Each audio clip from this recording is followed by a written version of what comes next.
We're here with Dr. Thomas Sowell. The book is Social Justice Fallacies. I want to encourage you to go to Amazon.com and grab a copy. Any major bookstore should have a copy. And it is very readable, and it is worth reading, particularly now during these times. Dr. Sowell, when we talk about equality, immediately race pops into mind. It's always about race, racial discrimination, about the founding of the nation, white dominant society, so forth and so on. And you make the case, and you've made this case throughout your life, but it's very poignant in your book, which is, wait a minute, of course this has some impact, but it's not the only thing that has an impact. But why, first of all, what other things have an impact? It's probably an infinite list of things. And secondly, why do they only focus on race on the left? I guess it's because that's proven to be a politically popular thing to do. But in point of fact, one of the things that's mentioned in the book is a study that was done by the New York Times, of all people, some years ago, where they tried to show the 10 poorest counties in the United States. And they mentioned which ones they were and so on. It turns out that 6 of those 10 counties had a population that was from 90% to 100% white. Now, in the New York Times, they didn't mention the race of the people, but once they told me the counties, I looked it up. And in fact, I followed the average income in those 6 counties over a span of 50 years.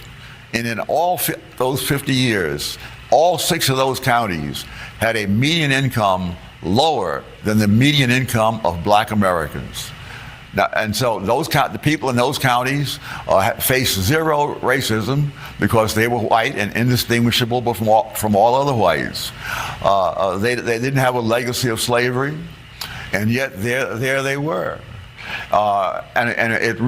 You have to ask then, clearly there must be other things that cause poverty.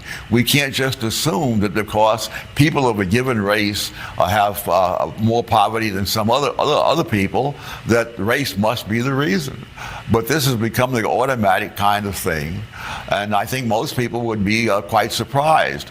One of the things that happens is that behavior matters, and you see that in so many different ways.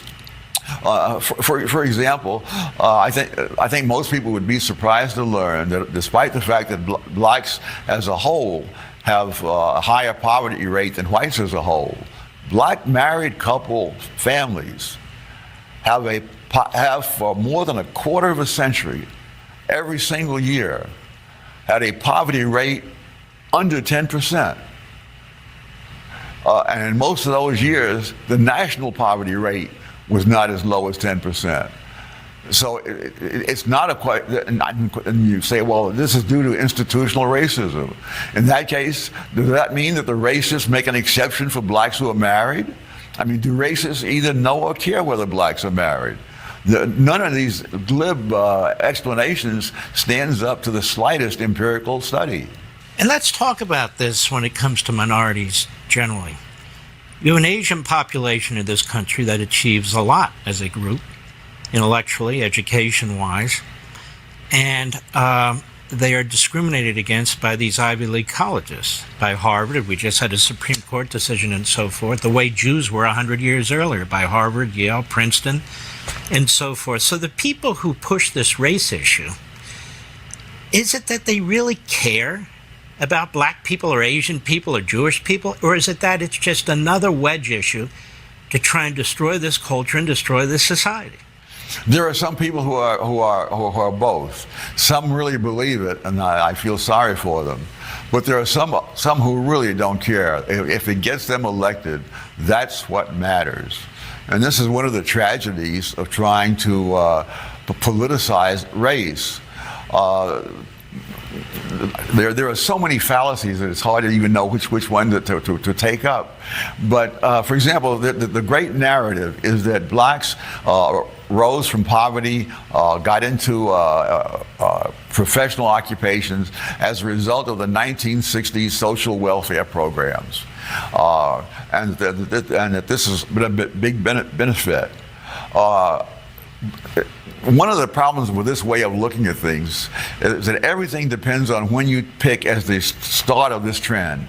If you go back to 1940, that is 20 years before these wonderful things are supposed to have happened in the 1960s, and you discover that the degree to which blacks were in poverty declined from 87% in 1940 to 47% in 1960.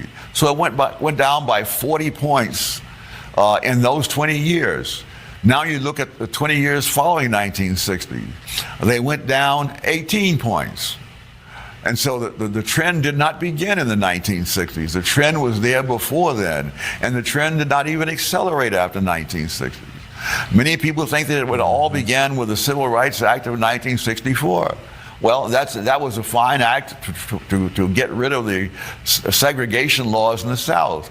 But the cold fact is that the percentage of blacks who had professional occupations doubled from 1954 to 1964. That is in the decade ending at the time that the Civil Rights Act of 1964 was passed. If you look at the things that are negative, like, for example, black children being raised in single-parent households. In 1940, just under 17% of black kids were raised in one-parent families. But after 1960s, before the end of the century, 4 times that many, 68% of black kids were being raised in one-parent families. And that does not depend on racism or any of the other things they talk about. It depends upon things that happened due to the policies of the 1960s, which are still going forward. Which encourage the dissolution of the family. It's just unbelievable. Dr. Sowell, when we return, my big question for you is, as a nation, where do we go from here? And how do we start down that road? Dr. Sowell, I want to read for the audience. Obviously, you wrote it, so you'll know. The very end of your book, in relation to the question I ended the last segment with, and then I'd like you to follow on, if you don't mind. What are those of us who are not followers of the social justice vision and its agenda to do? At a minimum, we can turn our attention from rhetoric to the realities of life. As the great Supreme Court Justice Oliver Wendell Holmes said, think things instead of words. Today it is especially important to get facts rather than catchwords. These include not only current facts, but also the vast array of facts about what others have done in the past, both the successes and the failures.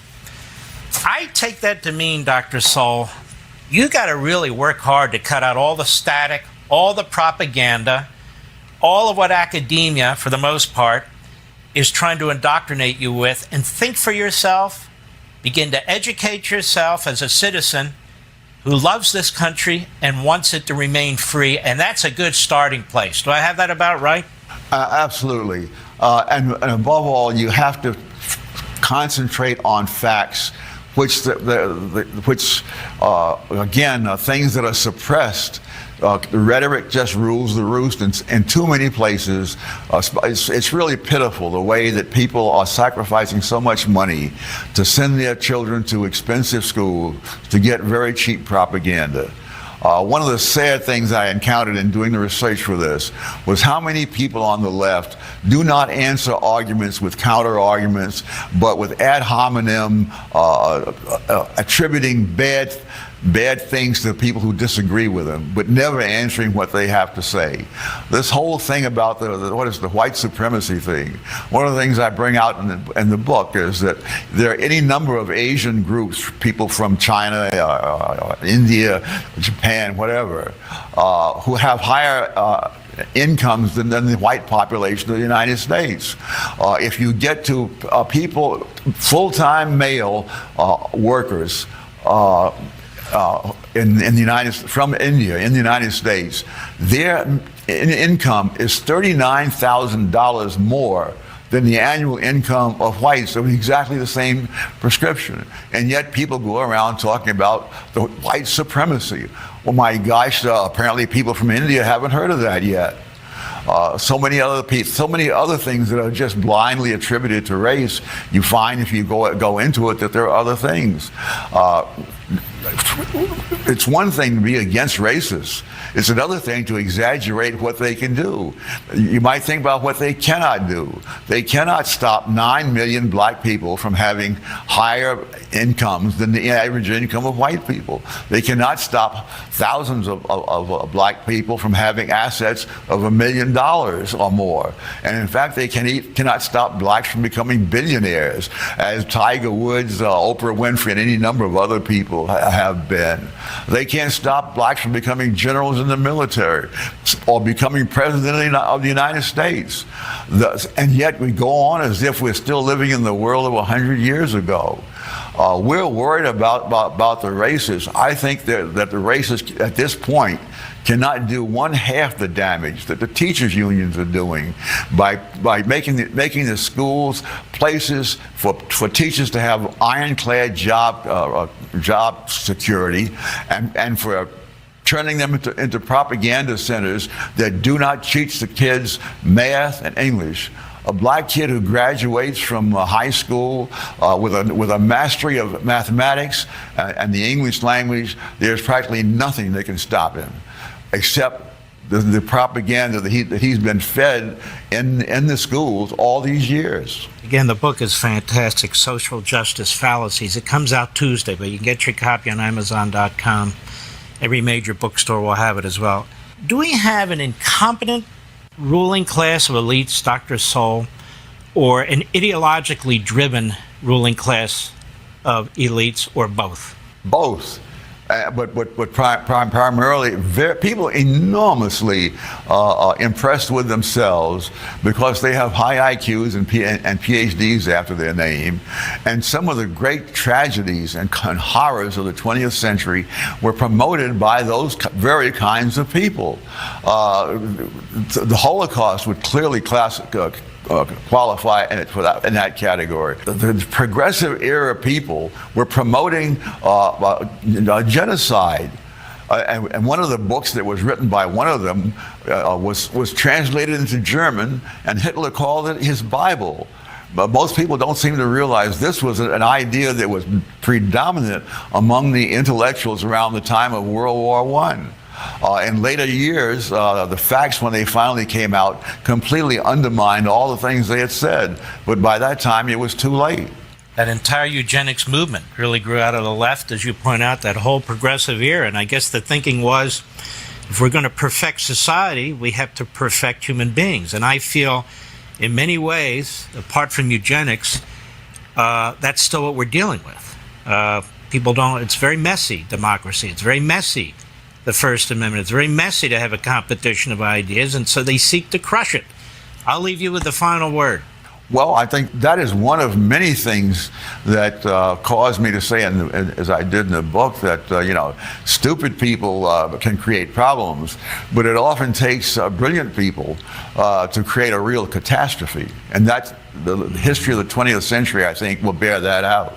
Well, you're definitely an exception to that. Social Justice Fallacies, that's the book. Comes out Tuesday, September 19th. You can order your copies on Amazon.com. What a fantastic pleasure and honor to have you with us, Dr. Sowell. I can't thank you enough. God bless you, my friend. And you.